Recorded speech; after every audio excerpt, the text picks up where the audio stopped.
Cet homme, salué par l'ancien international Samuel Eto'o, c'est Wilfried Nathan Douala, un footballeur camerounais, inconnu jusqu'en janvier 2024, puis sélectionné pour participer à la Coupe d'Afrique des Nations en Côte d'Ivoire. Selon sa fiche technique, Wilfried Nathan Douala a 17 ans. Il joue comme milieu de terrain au Victoria United, un club de Limbe, une ville de la région anglophone du Cameroun.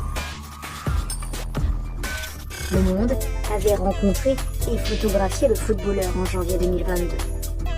Sauf qu'il se présentait alors sous un nom différent. Mais des tatouages et une cicatrice prouvent qu'il s'agit bien du même homme. Il disait alors être âgé de 21 ans.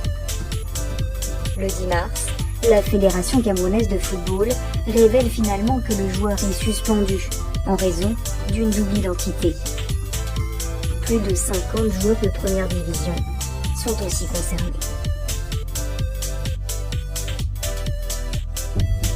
Wilfried Nathan Douala est présenté par la presse camerounaise comme une pépite.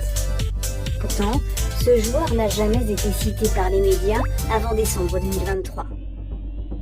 Il existe donc une page Facebook à son nom, mais elle a été créée le 28 décembre 2023, le jour de l'annonce de la composition de l'équipe camerounaise pour la CAN. Il possède une page Instagram, créée elle en 2016, mais dont le nom a changé 2 fois depuis. Et il y a encore plus étonnant.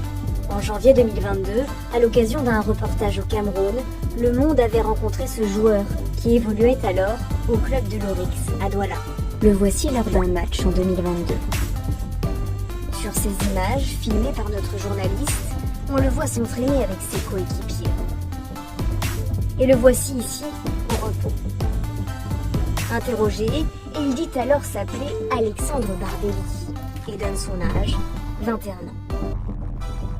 Or, plusieurs détails physiques très précis prouvent que cet Alexandre Barbelli est le même homme que celui qui se présente aujourd'hui sous le nom de Wilfried Nathan Douala. Par exemple, plusieurs tatouages identiques. Un motif tribal sous le genou droit, un autre sur le haut du bras, 3 bandes autour du mollet gauche et le chiffre 69 au niveau de l'avant-bras gauche. S'ajoute à cela cette cicatrice au niveau du sourcil droit. Pour aller plus loin, nous avons utilisé un logiciel de reconnaissance faciale auquel nous avons soumis une photo actuelle de Wilfried Nathan Douala.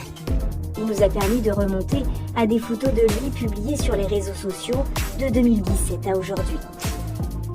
On y voit un homme identifié par son nom d'utilisateur, Monsieur Barbelli. Un compte Instagram aujourd'hui supprimé. Nous avons également retrouvé un compte Facebook au nom d'Alexandre Barbelli, présentant des photos de lui plus jeune, dont celle-ci datant de 2016. S'il a 17 ans aujourd'hui, cela signifie que sur cette photo, il aurait 9 ans.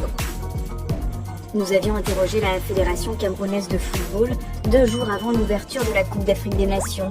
Elle n'avait voulu faire aucun commentaire. Le problème de la fraude sur l'âge en Afrique, c'est quelque chose qui existe effectivement depuis un certain temps. Un très bon joueur africain, il est logiquement, quand il évolue sur son continent, il est vite repéré par les clubs européens. Si à 22 ou 23 ans il n'est pas repéré, c'est qu'il y a aucune chance ou peu de chance d'aller en Europe. C'est pas à cet âge-là qu'on va former ou finir la formation d'un joueur. Il peut y avoir des arrangements entre les clubs, les joueurs, certains services administratifs pour modifier l'âge de naissance. Pour avoir sélectionné un joueur qui aurait menti sur son âge et son identité, les lions indomptables risquent gros. D'après le règlement de la Coupe d'Afrique des Nations, le Cameroun pourrait être exclu de la compétition lors des 2 prochaines éditions.